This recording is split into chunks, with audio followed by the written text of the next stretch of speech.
My name is Richard Register, and I work on ecological city design and planning projects.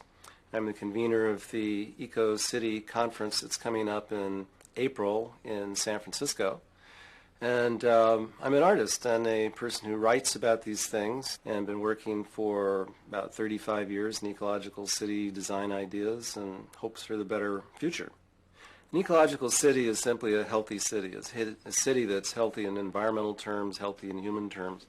When I first started working on ecological city ideas, the whole notion was to have a beautiful city that was really creative. I was making sculpture at the time, and it seemed like we could be living in these sculptures essentially that are very supportive of human creativity. So that was the very positive side of it when I first started working on these things 35 years ago. Nowadays, it's a rescue operation largely. That is, the city is so damaging in the form that it's taken with its automobiles and its sprawl development, paving everything, and the dependence on very cheap fuel is going away, that it's become a situation where you have to build the best thing, the most lively, exciting, positive, healthy city to solve the really worst problems. One thing that needs to be thought about very seriously is that the city is the largest thing human beings build.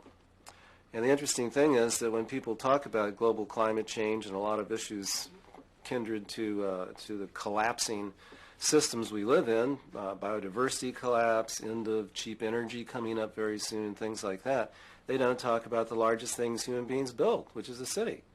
And we have to very deeply engage what that is. We have to understand how the city functions, and then we can have a much better chance at solving our larger environmental problems. The kind of cities that we've been building, especially the American influenced city that grew up around the automobile and very cheap energy, is spread out over vast areas of landscape. And because of that, we not only need enormous amounts of energy for transportation, but we need enormous amounts of energy for building, heating, and cooling. For example, if you have a single family house out in the suburbs somewhere, you share the heat or the cooling energy with nobody. But in an apartment or in a condominium, for example, everybody shares the heating and cooling energy with the next door neighbor. In our apartment, for example, we have two outside walls, but we have a roof, a ceiling, and two walls that are shared. And so we almost never have to turn on the heat. And it's a product of the fact that we're living in a more compact, shared way of living instead of scattered out independently over vast landscapes. So the kind of city we've been building is really a problem. The kind of city we could be building would be much more pedestrian-oriented, would be supported by elevators and bicycles and streetcars and so on. Not automobiles, they're just too big. An interesting way of looking at the car is the automobile is about 30 times as heavy as a person. Imagine 30 people. And having to fire them up to 10 times the speed we normally move about in with our bodies. And then each car takes up about 40 times the area, 40 times the volume of a human being. So how can you design a city around something that requires that much space, that much energy, and so on? The answer is you have lots of asphalt, which is also going to be very scarce. You have buildings that are completely filled with cars, great big parking structures. You have enormous freeway interchanges and millions and millions of acres in asphalt and concrete just to have the car system, when we could be designing cities that take up much less space. We could be bringing creeks and waterways back into cities. We can expand community gardens. The number of design possibilities with a more compact city are fantastic. We're having a conference on the subject because we feel it's extremely important for several reasons.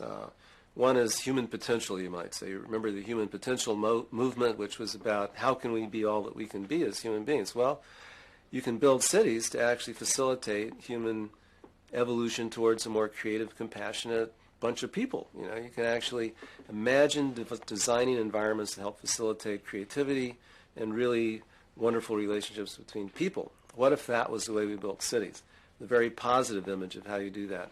Another one is we could build cities to rescue ourselves from these crises we've created. We don't have to keep acting this way. We can design cities that use almost no energy. I'm absolutely convinced we could design cities to run on 1/10 of the energy cities run on now.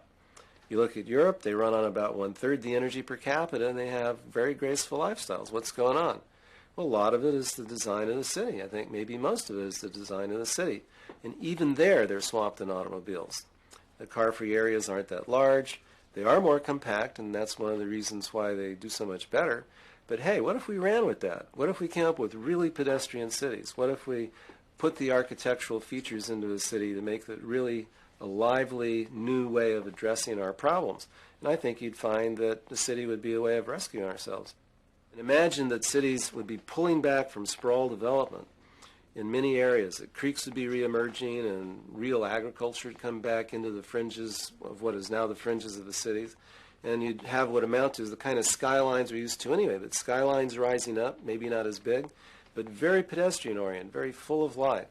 And so they become rather like hills covered with trees and bushes and vines, and around them flow the rivers and so on. This kind of a landscape could appear right in the city that we have now. And in fact, I can't imagine how 500 years from now we're going to be living in anything different. For example, one thing I'm very interested in this, for example, this little tree here. Let me show you this. We got this at the UN World Environment Day celebration from a group called Champion Tree International. And this is actually a baby tree, a seedling that comes from the oldest living thing on the planet, the Methuselah tree.